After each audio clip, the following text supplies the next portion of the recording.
ابھی تک آدمی زید زبوں شہر یاری ہے، قیامت ہے کہ انسان نوح انسان کا شکاری ہے۔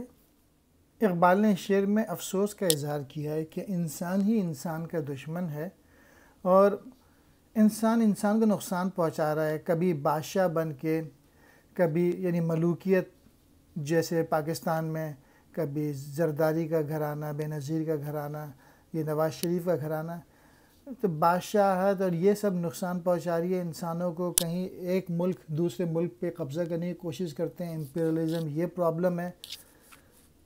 تو افسوس کر رہے ہیں کہ آدمی کے گھٹیا پن ہونے کا۔ شہریاری بادشاہت نظر کو خیرہ کرتی ہے چمک تہذیب حاضر کی، یہ صنائی مگر جھوٹے نگینوں کی ریزہ کاری ہے۔ یہ دنیا کی جو زندگی ہے یہ کھیل اور تماشے کے علاوہ کچھ نہیں، اور آج کی جو تہذیب ہے وہ بڑی چکا چوند کر دیتی ہے انسان کو۔ یعنی یہ جو موتی جو ہیں یہ چمک تو رہے ہیں، لیکن ان کے اندر جو روشنی ہے یہ مصنوعی ہے، جس کی کوئی قدر و قیمت نہیں ہے۔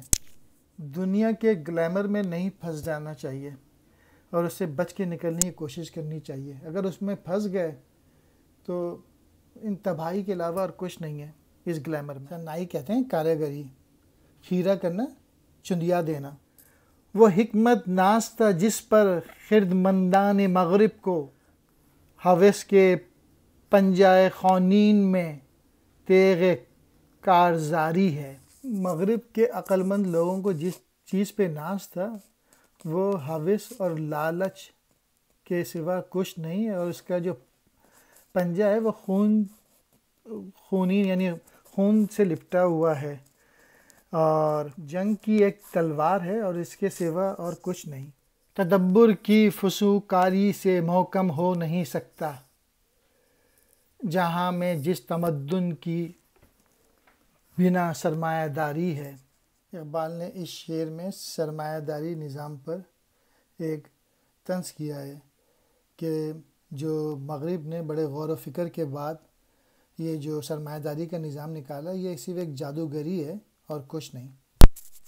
عمل سے زندگی بنتی ہے جنت بھی جہنم بھی، یہ خاکی اپنی فطرت میں نہ نوری ہے نہ ناری ہے۔ اس شعر میں اقبال نے ایمفیسس دیا ہے کہ اچھے عمل کرو۔ اگر اچھے عمل کرو گے تو پھر اچھا نتائج نکلیں گے، اور اگر برے عمل کرو گے تو برے نتائج نکلیں گے۔ خروش آموز بلبل ہو گرا غنچے کی وا کر دے، کہ تو اس گلستاں کے واسطے باد بہاری ہے۔ خروش آموز بلبل، باہمی اتفاق کی باتیں سکھانے والا بلبل۔ گرہ وا کرنا، گرہ کھولنا، مسئلہ حل کر دے۔ باد بہاری، بہار کی ہوا۔ اقبال نے اس شعر میں مسلم دانشور کو ایڈریس کیا ہے کہ تجھے قدرت نے صلاحیتیں دی ہیں کہ تو مسلمانوں کی صحیح رہنمائی کر اور اس کے مسئلوں کا حل تلاش کر تاکہ وہ کامیابی کے ساتھ اپنی منزل تک پہنچ سکیں۔ پھر اٹھی ایشیا کے دل سے چنگاری محبت کی، زمین جولان گاہ اطلس قبایان تاتاری ہے۔ جولان گاہ، وہ میدان جہاں گھوڑے دوڑائے جائیں۔